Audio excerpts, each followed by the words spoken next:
Super taxi. हमारे hero हैं शिवा और इनको करनी है जॉब। इसके लिए सोचते हैं कि मैं बनता हूँ एक कैब ड्राइवर, और कैब ड्राइवर बनने के लिए खरीदते हैं कार। और जब ये कार खरीदते हैं तो उन्हें कुछ देर बाद पता चलता है कि उस कार में तो एक आत्मा है। तो चलिए कहानी को शुरू से शुरू करते हैं। तो हमारे शिवा यानी हमारे हीरो का ग्रेजुएशन हो चुका है पूरा, और उन्हें चाहिए एक जॉब। क्योंकि इनके मार्क्स इतने ज़्यादा हैं तो इन्हें कोई जॉब देता ही नहीं। ये अपने दोस्त के पास आते हैं। इनके दोस्त का नाम होता है बब्बन। बब्बन एक गैराज का मालिक होता है और वो कहता है कि ठीक है, मैं तुम्हारे लिए एक जॉब का प्रबंध करता हूँ। बब्बन शिवा के लिए एक जॉब दिलाता है, जिसमें वो बोलता है कि तेरे लिए एक ऐसी जॉब है जिसमें लड़कियाँ जब तक खाना नहीं खाएंगी जब तक तू उनके पास नहीं जाएगा। और ये जॉब होती है फूड डिलीवरी बॉय की। शिवा जब पहले दिन जॉब पे जाता है तो एड्रेस ही ढूंढता रह जाता है और अगले ही दिन इस जॉब को छोड़ देता है। शिवा फिर से बब्बन से कहता है कि उसे वो जॉब नहीं करनी है और उसके लिए दूसरी जॉब ढूंढे। और बब्बन कहता है कि ठीक है, तेरे लिए एक ऐसी जॉब है जिसमें तेरी परमिशन के बिना कोई आगे नहीं जाएगा। और ये जॉब होती है एयरपोर्ट पे सिक्योरिटी गार्ड की। शिवा जब अगले दिन इस जॉब को करने जाता है तो सबको चेक करते करते उसके कमर में दर्द होने लगता है और इस जॉब को भी वो छोड़ देता है। शिवा कहता है कि मुझे ये जॉब भी नहीं करनी। तो तभी शिवा एक पोस्टर लगता हुआ देखता है। ये पोस्टर होता है एक कैब कंपनी की। शिवा कहता है कि मुझे कैब ड्राइवर बनना है। शिवा का दोस्त बब्बन कहता है कि अगर तुझे कैब ड्राइवर बनना है तो उसके लिए तुझे एक कार चाहिए, जो कि तेरे पास है नहीं, पैसे भी तेरे पास नहीं है। तो शिवा कहता है कि मैं इसके लिए पैसे लाऊंगा। शिवा अपने भाई के पास जाता है पैसों के लिए। शिवा की भाभी प्रेग्नेंट होती है, इसलिए उनके पास पैसे नहीं होते। लेकिन शिवा की भाभी कहती है कि ठीक है, मैं अपने मंगलसूत्र को गिरवी रख देती हूँ। तो शिवा पैसे लेके वहाँ से चला आता है। यहाँ पे ये लोग गाड़ियाँ ढूंढना शुरू करते हैं और गाड़ियाँ ढूंढते ढूंढते इन्हें कोई भी गाड़ी नहीं मिलती, क्योंकि इनके पास होते हैं सिर्फ 2 लाख रुपए। एक दिन शिवा के पास एक कॉल आता है और उसमें वो इंसान कहता है कि मैं आपके लिए गाड़ी दिखा सकता हूँ, वो भी आपके बजट में। शिवा कहता है कि तुम्हें मेरा बजट नहीं पता, मेरा बजट बहुत कम है। लेकिन वो इंसान कहता है कि आप उसकी टेंशन न लें, मेरे पास आए, मेरे पास बहुत सारी गाड़ियाँ हैं। जब शिवा वहाँ पे जाता है तो उसे सिर्फ एक ही गाड़ी दिखाई देती है और वो होती है एक 25 साल पुरानी कार। जब शिवा उस कार को देखता है तो उसे काफ़ी ज़्यादा अच्छी लगती है और वो कार खरीद लेता है। वैसे तो शिवा का दोस्त इस गाड़ी को लेने से मना करता है, लेकिन शिवा नहीं मानता।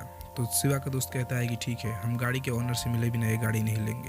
बहुत सारी बातें करने के बाद आखिरकार ओनर मिल ही जाता है। जब ओनर इस गाड़ी के कागजात पे साइन करता है तो इनसे बात तक नहीं करता और गाड़ी दे के चला जाता है। शिवा इस गाड़ी को लेके कैब कंपनी को ज्वाइन कर लेता है और अच्छे खासे पैसे भी कमाने लगता है। गर्लफ्रेंड भी उसकी एक बन जाती है। तो अब लाइफ में चाहिए ही क्या। शिवा अपने गर्लफ्रेंड का आने का इंतजार कर रहा होता है, तभी वो आत्मा उसके सामने आ जाती है और शिवा बिल्कुल ही डर जाता है।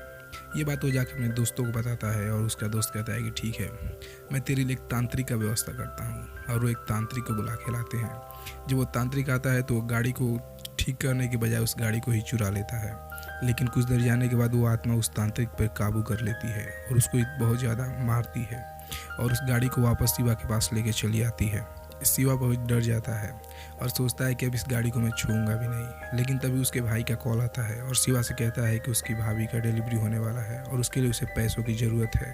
तो इसके लिए शिवा कहता है कि ठीक है, मैं पैसों का इंतजाम करता हूँ। और शिवा उसी गाड़ी को लेकर दोबारा अपना काम करना शुरू कर देता है। एक दिन ऐसा होता है कि शिवा से एक इंसान लिफ्ट मांगता है और शिवा जब उसे अपनी गाड़ी में बैठाता है तो वो आत्मा उस इंसान को मारने की कोशिश करना शुरू करती है और आखिर में जाकर उस इंसान को मार भी देती है। इन सब हो रही घटनाओं से डर के शिवा तय करता है कि वो कार के मालिक से मिलने जाएगा और उसके घर पे जाता है।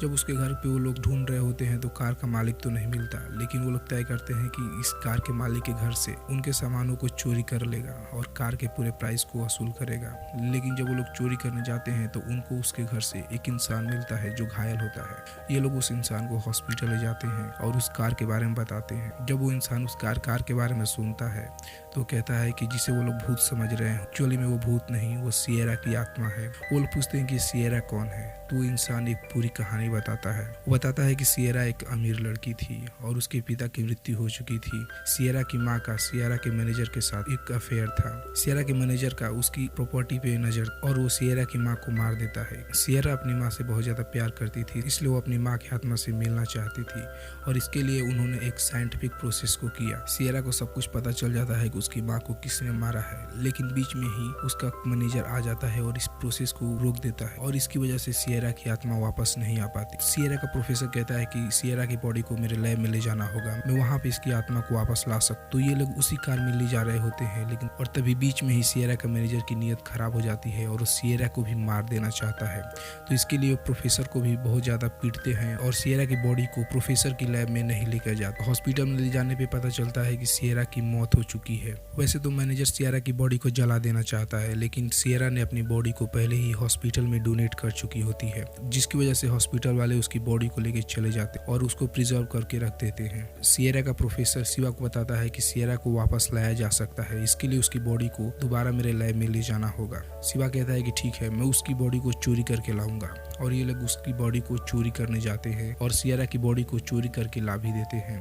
लेकिन बीच में ही सियरा का मैनेजर आ जाता है और शिवा के साथ उसकी फाइट होने लगती है और इस फाइट के दौरान सियरा उस मैनेजर को जला के मार देती है और इसी दौरान सियरा की बॉडी भी उसी कार में होती है और वो कार भी जल जाती है। शिवा की भाभी का जो इस बार भी बच्चा जन्म लिया है वो मरा हुआ है, लेकिन सियरा की आत्मा इस बार उस बच्चे में चली जाती है और वो बच्चा जिंदा हो जाता है और ये कहानी यहीं पे खत्म हो जाती है। तो कहानी आपको कैसी लगी हमें कमेंट सेक्शन में जरूर बताइएगा और प्लीज वीडियो को like and share. Thank you.